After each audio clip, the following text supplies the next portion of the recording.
So without any further ado, what I'd like to do is I'd like to introduce our featured presenter for this webinar series, which is Christy Jackson. Christy is co-author of the best-selling book, Qualitative Data Analysis with NVivo. Welcome, Christy. Thanks so much. It's great to be here. So I have my contact information on this front slide, and we will put it up again at the end. Feel free to reach out to me if you have follow-up questions. And a friendly reminder, there are 3 other sessions here in this series, so you might be interested in the others. This is our final session. And if this whets your appetite, but you realize you want a little bit more and would like some assistance, we hold NVivo Click Retreats. That's conversation, learning, interpretation, and clicking. At this retreat, you'll work for a couple hours each day in large groups. You'll have opportunities to work in small groups based on your research design and your needs. You'll have time for one-on-one meetings with me. And in between, you can do independent work. If you're feeling especially motivated, you can stay a 4th day at no extra cost. And you'll find more about the Click Retreats at www.query.com. There's a PDF that you can download if you have questions and want to know about pricing, etc. Okay, so with that, let's do an overview here of the presentation. I want to talk about customizing your defense because they vary a little bit from committee to committee. And I have a list of questions that you might ask your chair or your committee as you prepare. We'll talk about NVivo visualizations in your defense, and this is the bulk of the presentation. I'm going to deliver this in sort of 2 large sections. One is to talk about 3 types of visualizations. This actually came out of my dissertation research as a finding. And the next is 3 postures you might take while you are crafting visualizations that you might use in your defense. And other ways that you might use visualizations to prepare, we can certainly talk through if you want to talk about some other ideas. Things that might happen during the defense and then after the defense. All right, so with that, let's get started. First, customizing your defense. It's important to get some ideas about how your defense might be different than others.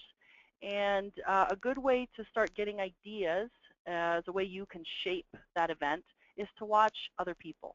So if you're able to go to other defenses, particularly if some of your committee members are on the committees of some of your colleagues, those are great to go watch if you're able to.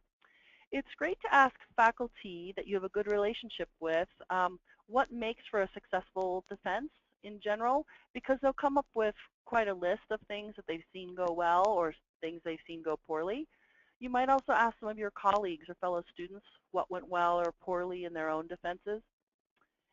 And finally, this is something that was very helpful for me. I call this a reverse outline. I do this with research projects, and I also did this with my dissertation.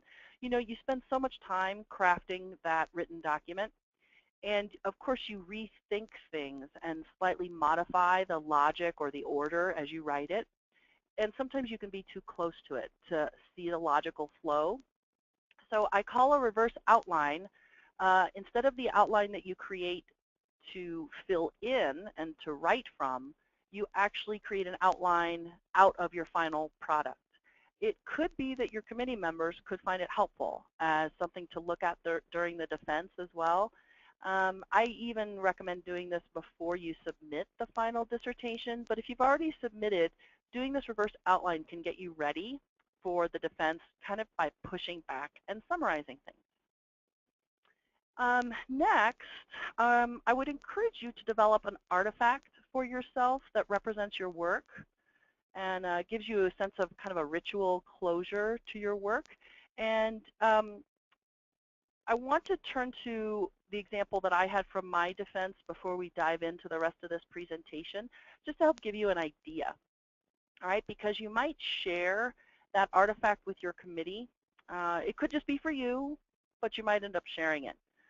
So once again, my dissertation was about qualitative research transparency, and I wanted to talk to doctoral students and their committee members about what it meant to do transparent research, qualitative research, and I was trying to look for what facets of transparency occurred. I mean, in a sense, I was trying to operationalize or hang things from this pretty ethereal term to see what it meant. Instead of finding facets, I found tremendous diversity. And this diversity wasn't just among the people in my study. Sometimes, especially the faculty, talked about differences from study to study. In other words, a definition of transparency that holds true for one study might not hold true for another. So what I ended up landing on as part of my findings from my research was that there's a social construction of transparency, just like there's a social construction of truth and justice and honesty, and they're very much nested in communities of practice. They're also related to a reflection of the self, who is nested in a community of practice and has particular ideologies or values. So even though I started thinking about operationalizing transparency, I actually became much more aware of how it's socially constructed as people engage in their research. So here's what I did as my artifact. I created a t-shirt. This t-shirt has a word cloud of common words that were actually in my own dissertation. So this isn't the data that I analyzed. I actually put my own dissertation into NVivo. I ran a word cloud on it. And the larger the word, the more often it came up in my dissertation. So you see in the center, transparency and qualitative came up as common words, so does researchers. And other words are here as well. You'll see that there's a lot of verbs in here, which helps reinforce the notion of transparency as something that's active and moving and constructed. And then because I saw transparency as something that really is a reflection of the self, you'll see the reverse image on this t-shirt is a mirror image. And so this is a way of creating an artifact that shows that we all walk around with our transparency and our framework for transparency. We wear it, and it's very much variable, diverse, and an expression of self in this context of ideologies and values. I can't tell you how helpful it was to construct this just for myself as a way of creating an object that wasn't just a long dissertation. Now, I'm not suggesting that you create a t-shirt or that you use the word cloud as your artifact, but I do think if you think through some sort of artifact that helps represent the dissertation beyond that written document, it can help you prepare for the defense. It could be something that you share or give to your committee members, and it'll help you think through really what you want to communicate in your defense. All right, so just put that on your list of things to think through if you want to create an artifact. Next, I want to talk about specific questions for your committee or for your chair, and these are big picture questions. It's really important to ask from your chair's perspective in particular, who is the audience that you're presenting to? Are you supposed to present to the committee as a group of experts, or does your chair prefer that you talk in a way that the general public can understand your research? Because this really will change how you construct your presentation. Also, it's good to ask what standard elements of a dissertation should be in the defense mode. And you know, chairs have different aspects of this that they prefer, so it's just good to ask and not assume what they think the standard element should be and what some options might be. So for instance, some arts-based kinds of presentations are much better received by some committees than others. It's just good to ask what some of the other optional things that might suit your style. What should be the focus of your defense? So I have 3 examples here that I've seen among my colleagues. First, we sometimes see a request that the focus be key points from each chapter. In other words, it's a retelling of the key chapters. Sometimes chairs prefer that you just focus on the final 2 chapters, the findings and the results, because those are the things that a lot of committees want to discuss. Obviously, that would result in different kinds of discussions. And finally, your chair might request that you take a thread and follow it through. This means you might be omitting things from the dissertation, but it's more a chain of thought of a particular finding rather than trying to cover the entire dissertation. You can see how a choice on these different options would result in a different way of presenting.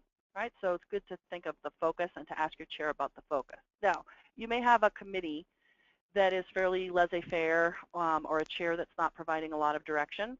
So the other option is to develop your own proposal for how you want to present based on your understanding of the data.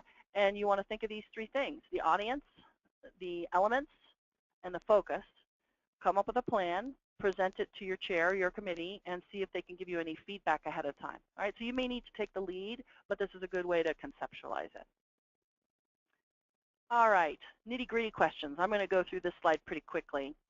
You want to know how much time you should present. I was expecting to present for an hour. I was told I had 10 minutes. That really changed how I presented. You want to know if questions will occur during the presentation or be held after. When you can, I recommend holding those questions until after so that you can stay with your plan. Should you use PowerPoint or some other presentation tool? Again, I was surprised in my defense. I was told not to use any technology, but to have a more informal conversation. What technology is available or should you use? Should you use handouts or can you? And what paperwork is required before and after? Right? So those are just the nitty-gritty questions that are good to get out of the way.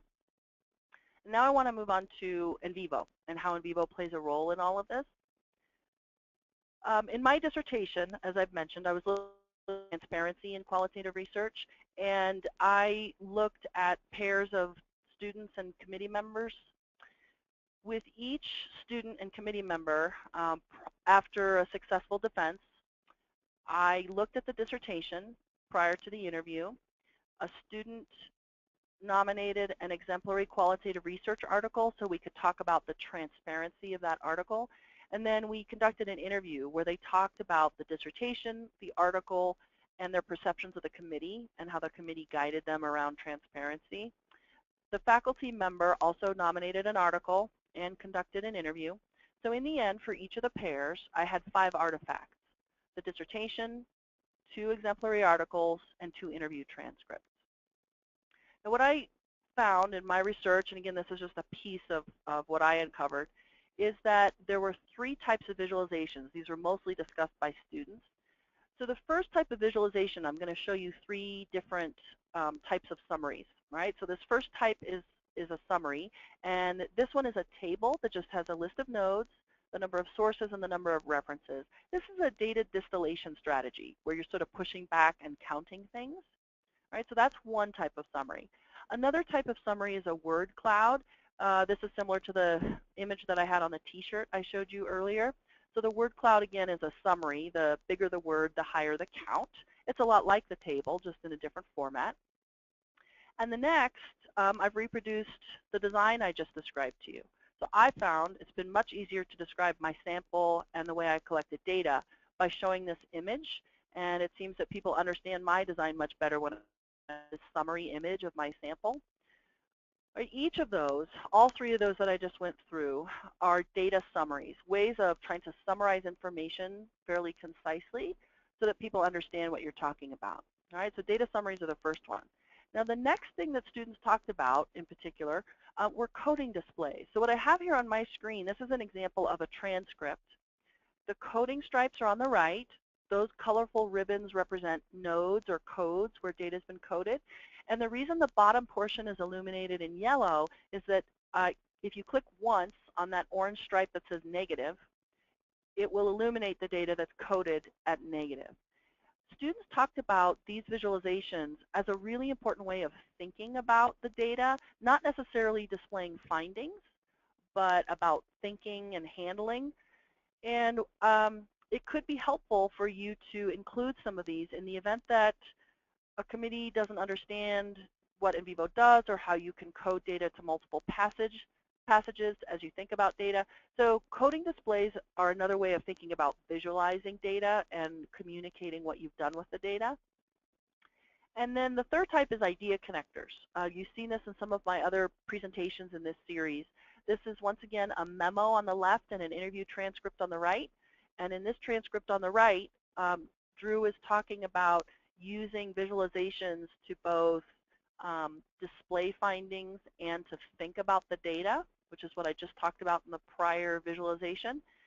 And on the left, I've written a memo where I'm talking about his use of visualizations to both display findings and to think about the data or understand the data. What's nice about NVivo is when you create this connection through the tool called the See Also link, when you create this connection, you can export it as a Word document, and that Word document has endnotes of the quotes that you've connected to. So this is an image of a Word document with my narrative at the top, where I've done some thinking, but then there are endnotes that are connected to the exact quotes, and they can come from across the project. Right? So we've now talked about 3 kinds of visualizations: summaries, coding displays, and idea connectors. Interestingly, the summaries tend to be the only ones that make it into the dissertation, into the document. You might think about whether you use these different visualizations or not in the actual written document, how you want to present things in the defense.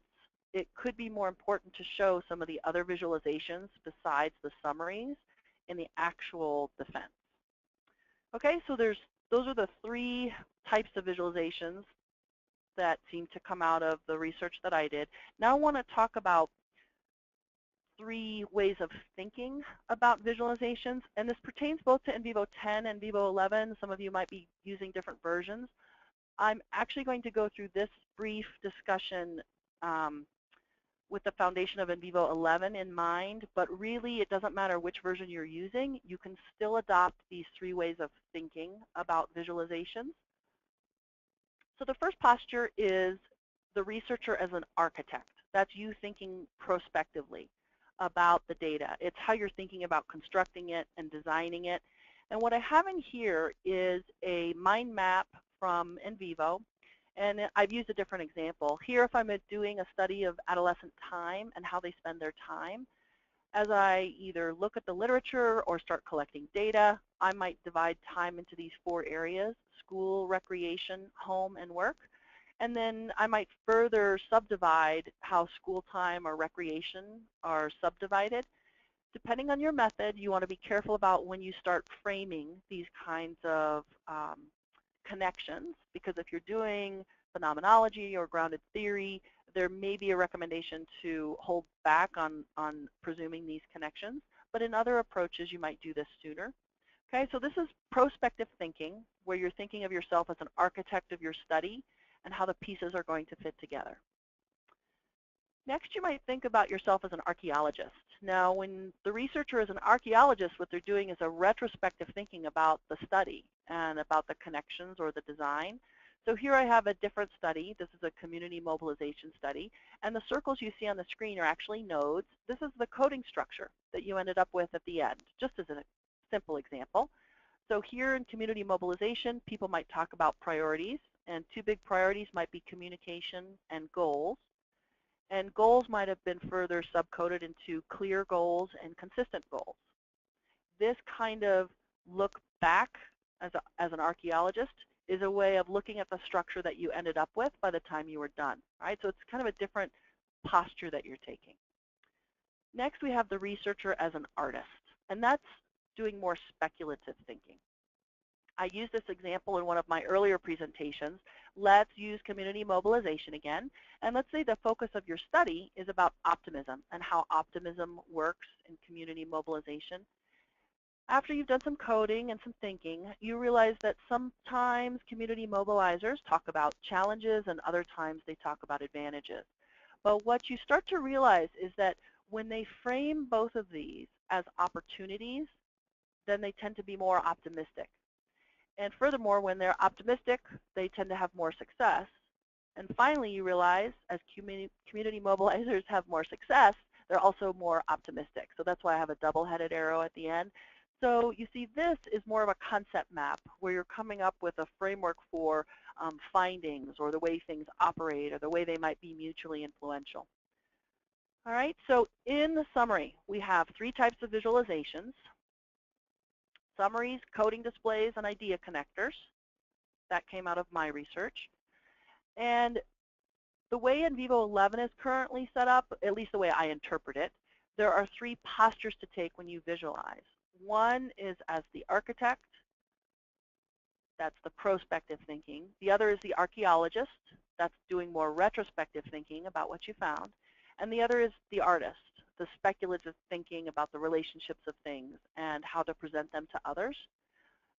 Even though there are 3 different tools in NVivo 11, right, the mind map, the project map, and the concept map, that I think fit into these 3 postures, the architect, the archaeologist, and the artist, you can still use them interchangeably in some ways. So I want you to worry less about which is the perfect tool to use and more what posture you want to take while you're using visualizations. This can really help you present things in an interesting and engaging way in your defense. All right, and then finally, after the defense, be prepared to revise, and it's a great idea to mark off time to do it. If you don't reserve the time and let it sit, I promise you, you will regret it. It's better to get it done as soon as possible so that you can have closure. You might use visualizations to map the changes that are recommended in your defense. And so that's a sort of after the defense, you're thinking about mapping a way to think through how to approach those changes. That's just for you, probably. It's probably not for your committee. You might also write a memo about the changes and import it into NVivo as a kind of log that you can help. It can help be an artifact inside the project so that you can follow it. You can either share that with your chair as a way of getting confirmation, or it could be, in some defenses, the chair might write some of these changes up and give it to you, and you can import that. Remember to follow your IRB guidelines for storing or destroying the database, right? Not just the data, but your database. And then finally, be sure to celebrate and take time to celebrate. All right, so once again, this wraps up our 4th session, but you might be interested in the other 3 as a way of thinking about the role of NVivo in successfully completing your dissertation. Don't forget about our Click Retreat. You'll find more at www.query.com. And again, if you have any follow-up questions or would like copies of my slides, please feel free to reach out with an email or give me a call, and I'm happy to help.